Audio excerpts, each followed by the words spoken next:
좋은 시 한 편 소개해 드릴까요? 유명한 시인이 쓴 시인데요.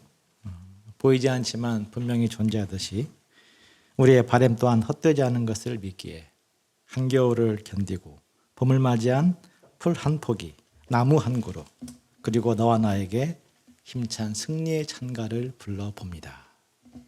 누구의 시인지 아십니까? 손태호 목자님의 시입니다. 어제 2부 단톡방에 올린 태호 목자님의 시입니다. 태호 목자님이 경성 시인 중에 한 분이 되었습니다. 오래전에 허무 또 무의미로 맹명한 인생을 살았는데 예수님 덕분에 맛을 내는 포도주 같은 아주 향내나는 인생을 살고 있는 것을 보게 되어서 하나님께 감사를 드립니다. 우리도 말씀을 통해서 예수님과 연결됨으로써 이렇게 포도주 같은 풍성한 향내나는 존재가 될 수 있기를 기도합니다. 본문을 보겠습니다. 가나의 혼인잔치가 있었습니다. 이 가나가 어디에 있는 줄 아십니까? 2008년 베이징 올림픽 개막식을 중계하던 MBC는 아프리카 가나를 예수님 첫 번째 기적을 행하신 나라 이렇게 소개를 했습니다. 본문의 가나는 그 가나가 아니라 갈릴리 가나입니다. 아프리카 가나이든 갈릴리 가나이든 결혼은 어디에서든지 인생의 하이라이트입니다. 아무리 없는 신랑 신부를 할지라도 결혼식 그날만큼은 세상의 주인공입니다. 행여나 꽃피는 5월의 결혼식이면 아름답고 향기나는 꽃들이 결혼식장을 수놓았을 것입니다. 기혼자들은 아마 그때 그 시절을 회상하며 즐거워했을 것이고 미혼자들은 다음 차례는 누구지? 나는 언제지? 이것을 상상하며 즐거워했을 것입니다. 예수님까지 결혼식장에 오셨으니까 그야말로 최고의 결혼식이었습니다. 올 한해 우리 가운데 이런 복된 결혼식이 많이 이루어지기를 기도합니다. 그런데 포도주가 떨어지는 문제가 발생했습니다. 포도주는 유대 결혼식에서 필수 음식입니다. 마치 전라도의 홍어, 강원도의 문어처럼 이것이 제대로 나와야만 잘 차려진 결혼식이다 이렇게 칭찬을 받았습니다. 그런데 포도주가 떨어졌으니까 축복 대신에 비난의 소리가 막 부어질 지경이 되었습니다. 많은 준비를 했을 터인데 어떻게 포도주가 떨어지는 문제가 생기는 것입니까? 이는 우리 인생의 한 단면을 상징적으로 보여주는 사건입니다. 중요한 인생 문제이기에 열심히 준비를 했는데 예상치 못한 변수로 말미암아 떨어질 때가 있습니다. 사람의 수고는 한계를 가지고 있고 세상은 예측 불가능한 변수가 끊임없이 발생하기 때문입니다. 어찌 보면 시간이 흐를수록 우리가 준비한 모든 것들은 바닥이 날 수밖에 없습니다. 젊음도 떨어지고 건강도 떨어지고 목숨도 때가 되면 떨어지게 됩니다. 빠르게 변화하는 세상에서 아주 잠시 방심하다 보면 돈도 떨어지고 재능도 떨어지게 됩니다. 대부분의 사람들은 이런 모자람의 문제를 만나게 될 때 절망하게 됩니다. 돈이 떨어지면 살아갈 의욕을 잃어버리는 사람, 실력이 모자라자 장래에 대한 비전을 잃고 주저앉아 버리는 사람, 명예와 인정이 떨어지고 사회적 비난이 쏟아지자 인생을 포기하는 사람들도 있습니다. 그런데 본문을 보면 예수의 어머니 마리아는 달랐습니다. 3절을 같이 읽겠습니다. 시작. 포도주가 떨어진지라 예수의 어머니 마리아가 저들에게 포도주가 없다니. 마리아는 신랑의 부모도 아니고 결혼식 관계자도 아닙니다. 그런 마리아가 어떻게 포도주가 떨어진 문제를 알게 되었겠습니까? 마리아는 잔치나 즐기며 떡이나 먹자 그런 손님의 생각으로 앉아있지 않았음을 볼 수가 있습니다. 지금 여기에 필요한 것은 무엇이지? 이런 문제의식 갖고 살폈습니다.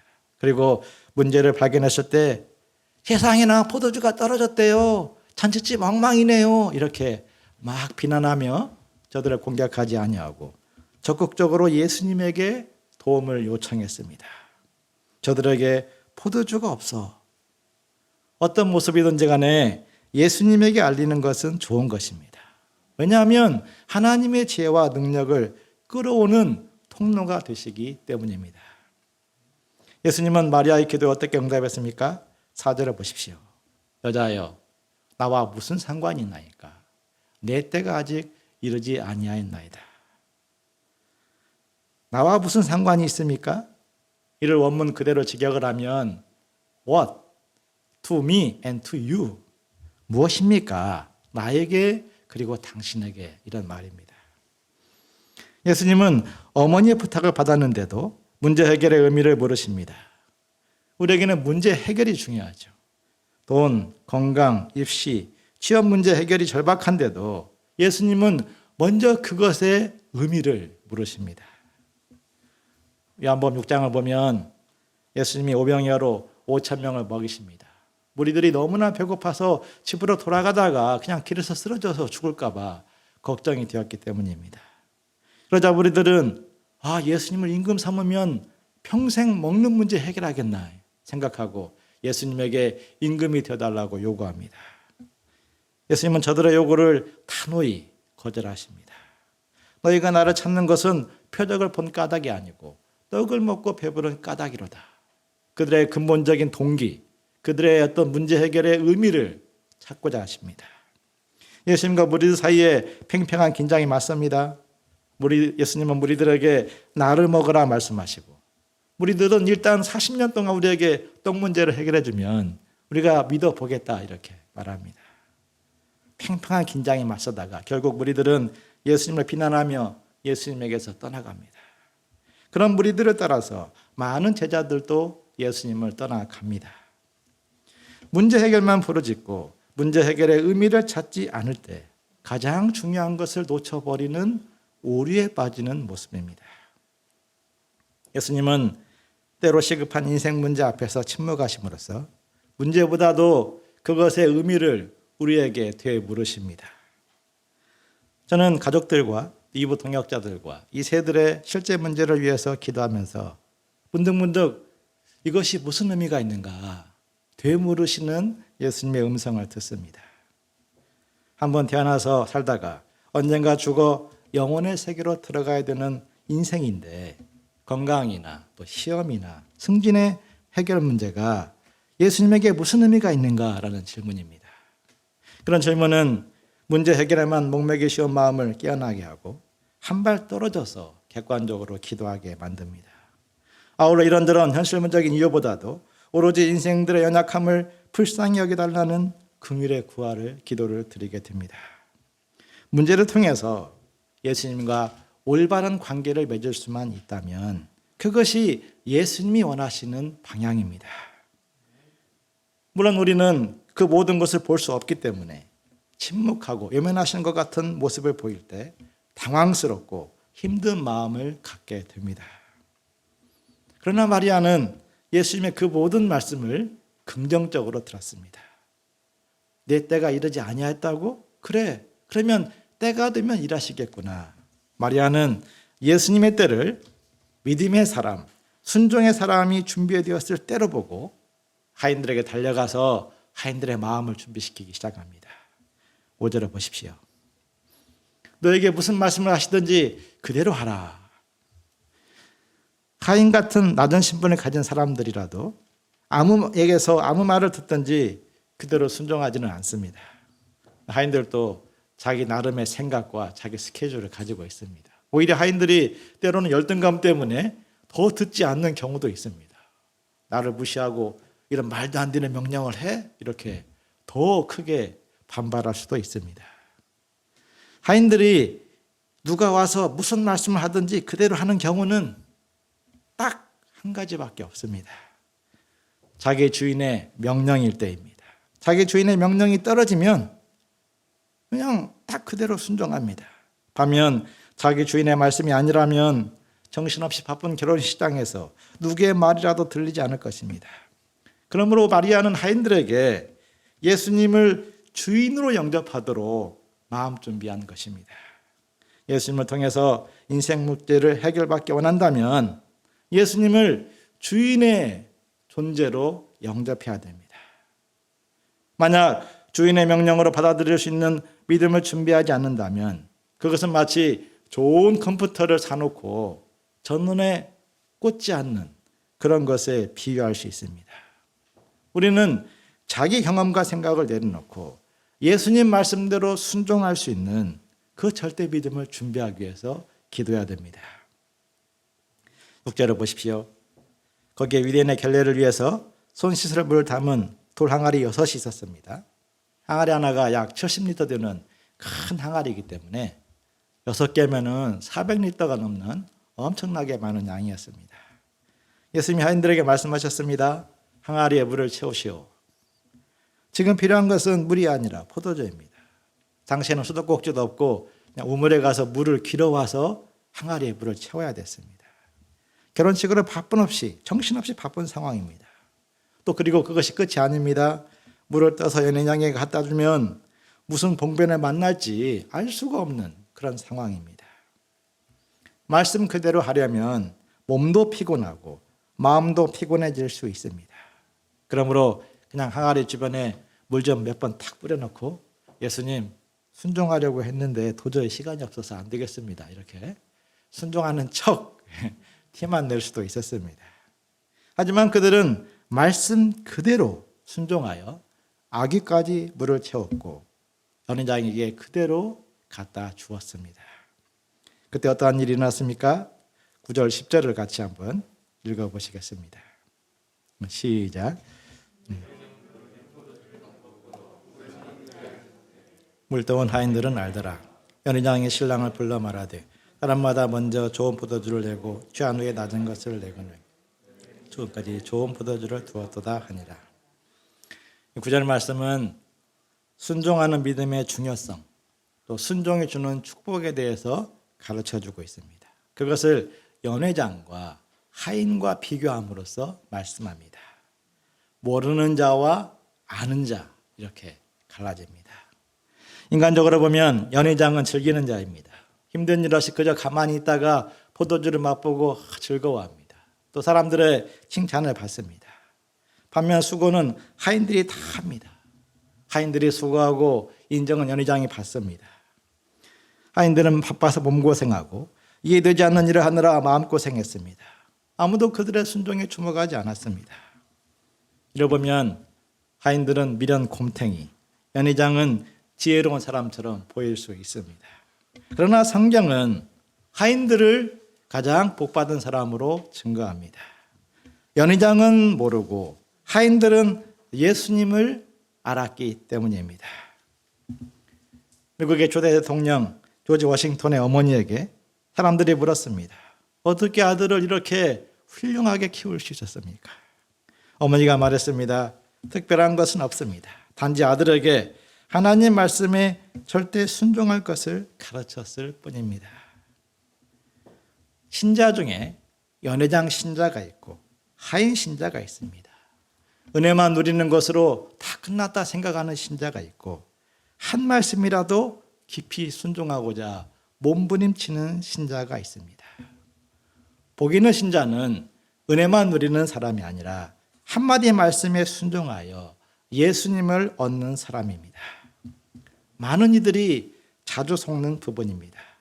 우리가 순종의 사람이 되고 순종의 사람이 되도록 도울 때 하나님의 영광을 체험하게 됩니다.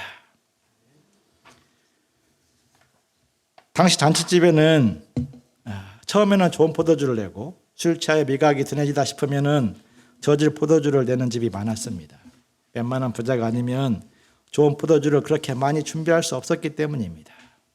이는 세상의 한 모습을 상징적으로 보여줍니다. 시간이 흐르면 사람도 변하고 사람들이 내놓는 것도 변하는 모습입니다. 남녀 간의 연애도 그러합니다. 처음에는 좋은 사랑, 향내나는 사랑을 내놓지만 서로 익숙해지면 낮은 사랑을 내놓게 됩니다. 줄을 서서 먹었던 설렁탕집이 있었습니다. 장사가 어느 정도 딱 궤도에 오르는가 싶더니 맛이 차츰 가벼워지는 것을 보게 되었습니다. 그것이 사람의 마음, 세상의 방식입니다. 우리 자신을 보더라도 처음 마음 그대로 유지하는 것이 얼마나 어려운 것입니까? 처음 믿음을 가졌을 때는 겸손히 배우고 순종했는데 신앙의 연수가 많아지면서 오히려 단순하게 순종하기를 어려워하는 모습을 보게 됩니다. 예수님 말씀한 대로 순종하는 믿음을 지켜야만 우리도 변질되지 아니하고 처음 믿음처럼 살아갈 수 있습니다. 예수님이 2차 표적으로 그의 영광을 드러내시자 제자들이 이를 믿었습니다. 처음 표적은 앞으로 일어날 표적을 예고합니다. 즉 말씀대로 믿고 순종하는 사람들이 예수님의 영광을 보는 것을 알려줍니다. 며칠 전 저는 경민학사 성경 공부를 했는데 이 본문 물을 포도주로 변화시키신 예수님이 떠올랐습니다.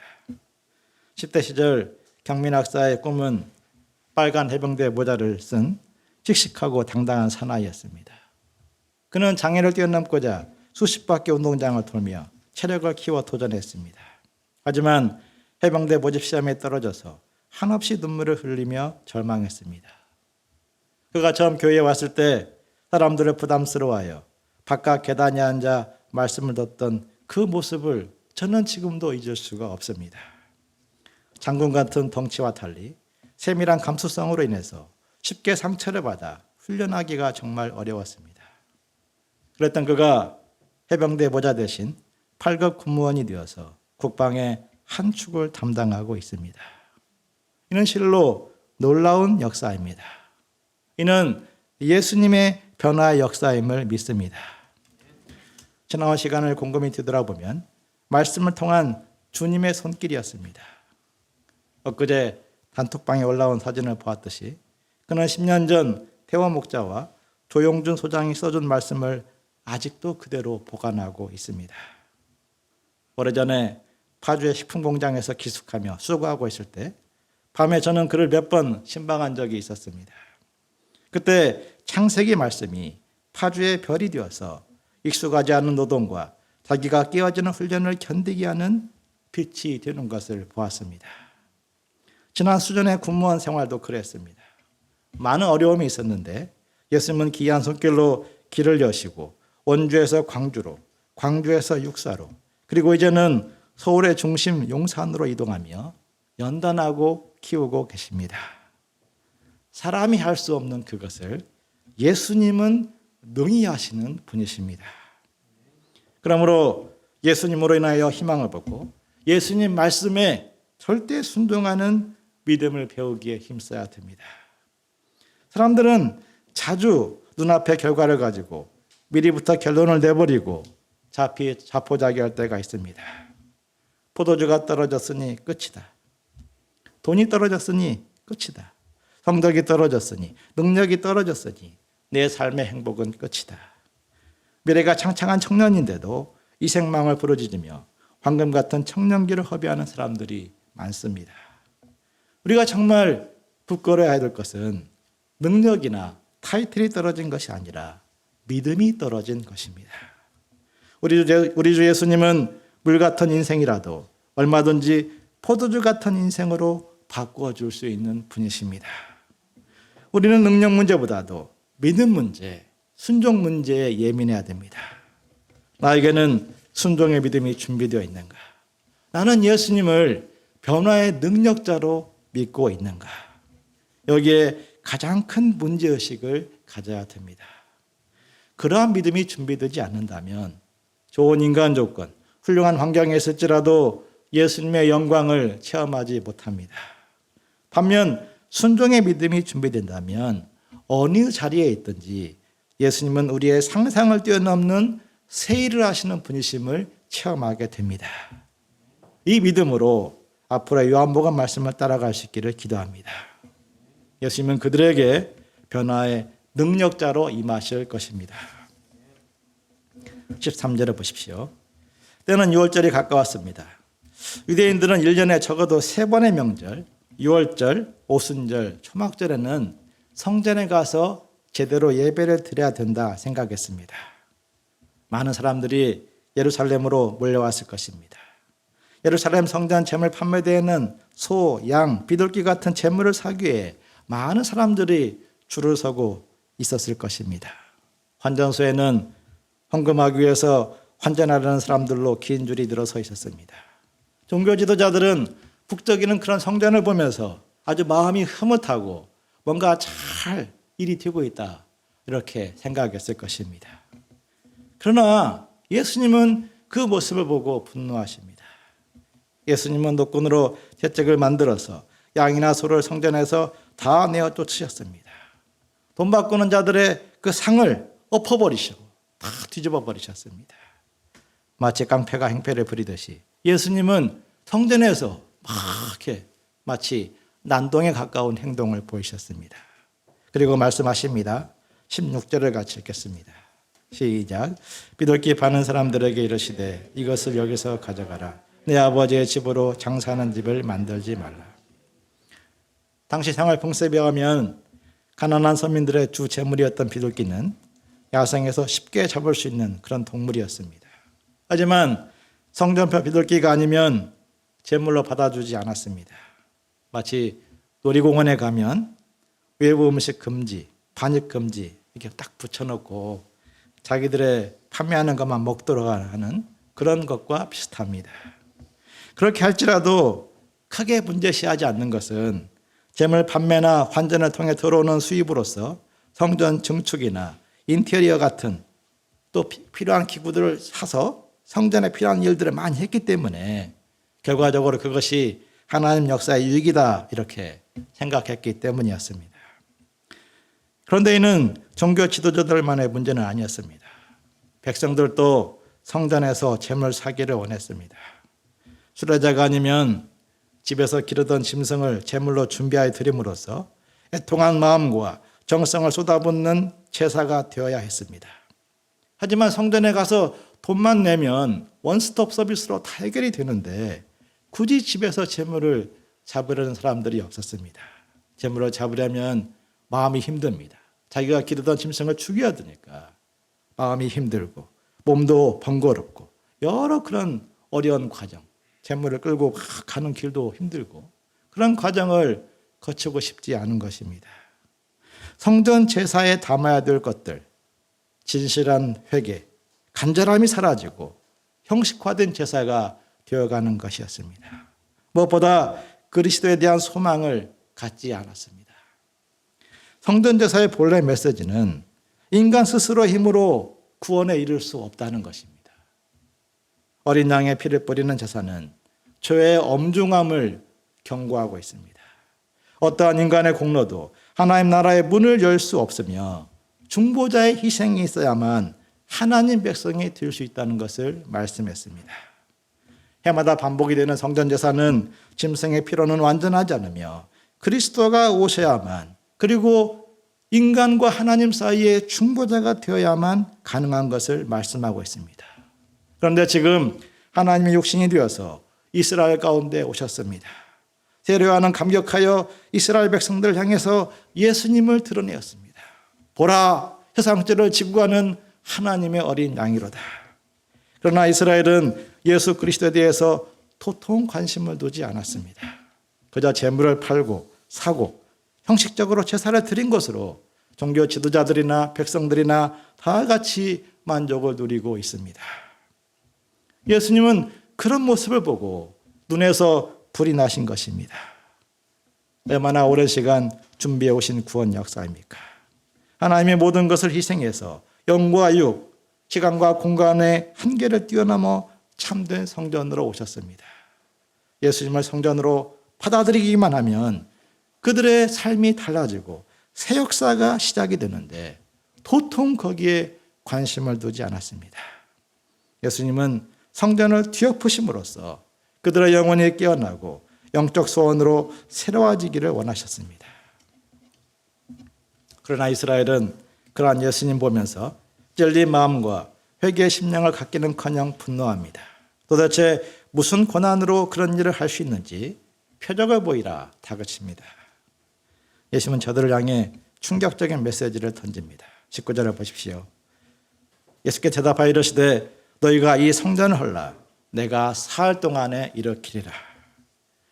46년 동안에 걸쳐 지어진 성전, 히브리 문화의 금자탑이라 불릴 정도로 거대한 건축물이었습니다. 예수님이 죽으신 후에도 20년 넘게 계속해서 증축이 됩니다. 그래서 AD 63년에 완공이 됩니다. 그런 성전을 어찌 사흘 만에 다시 일으킬 수 있는가? 이런 말씀입니다. 유대인들은 당연히 반발했습니다. 물론 이는 예수님 말씀은 성전된 자기 육체를 가리켜 말씀하신 것이었습니다. 이제 막 공생애를 시작한 시점, 이 시점에서 정말 알아듣기 힘든 말씀이면 틀림이 없습니다. 제자들도 예수님이 죽은 자 가운데서 살아나신 후에야 이 말씀의 의미를 깨닫고 예수님 말씀을 믿을 수 있었습니다. 그런데도 왜 예수님은 이런 충격적인 말씀을 하시는 것입니까? 이런 충격적인 메시지를 던짐으로써 참된 성전 예수님에게 눈을 돌리도록 도우신 것입니다. 도대체 이분이 누구이기에 이런 말씀을 하시는가? 예수님에게 관심을 갖도록 도우신 것입니다. 예수님의 도전이 오늘 우리에게는 무슨 의미가 있습니까? 오늘 우리에게 성전은 예수님이 영으로 거하시는 우리 몸이다라고 말할 수가 있습니다. 예수님은 성령으로 믿는 자들 안에 거하십니다. 그런데도 많은 신자들이 자기 몸의 필요와 유익을 채우는 것으로만 만족하고 예수님을 향해서 눈을 돌리지 않습니다. 세상의 타이틀, 사람들의 인정을 거친 것으로 자족하며 살고자 합니다. 현실의 필요와 유익을 채우는 것으로 자족해버리는 신앙생활은 예수님을 분노케 할 수 있습니다. 우리는 나 같은 자를 위해서 피 흘려 죽으시고 내 안에 들어와 계시는 함께 하시는 예수님에게 주목해야 됩니다. 우리의 성전 되시는 예수님, 우리의 삶을 거룩한 성전으로 이끌어 가시는 예수님에게 우리의 눈을 고정해야 됩니다. 그리고 예수님 말씀에 믿고 순종하는 삶을 살기에 힘써야 됩니다. 예수님은 사람들의 평가에 휩쓸리지 아니하고 하나님 앞에서 자기의 길을 가십니다. 이는 사람의 속에 무엇이 있는가를 잘 아셨기 때문입니다. 표적을 보고 믿었다가도 더 힘든 일이 생기면 뒤집어지는 간사함을 아셨고, 진리와 세상 인정에 약한 연약함을 아셨고, 자기 고집과 교만으로 바꾸지 않는 완악함을 아셨습니다. 그러므로 예수님은 사람들의 인정을 따라 업다운 되지 아니하시고 하나님 바라보며 묵묵히 자기의 길을 가십니다. 우리 또한 예수님을 바라보면서 내가 가야 할 믿음의 길을 묵묵히 걸어가는 자들이 되기를 기도합니다. 세상이 무엇이라 말하든지 사람들이 어떻게 생각하든지 변화의 능력자 예수님, 참 성전이신 예수님을 바라보며 믿음 위에 굳게 서게 하시기를 기도합니다. 그럴 때 예수님은 우리를 통해서 당신의 영광을 드러내실 것입니다.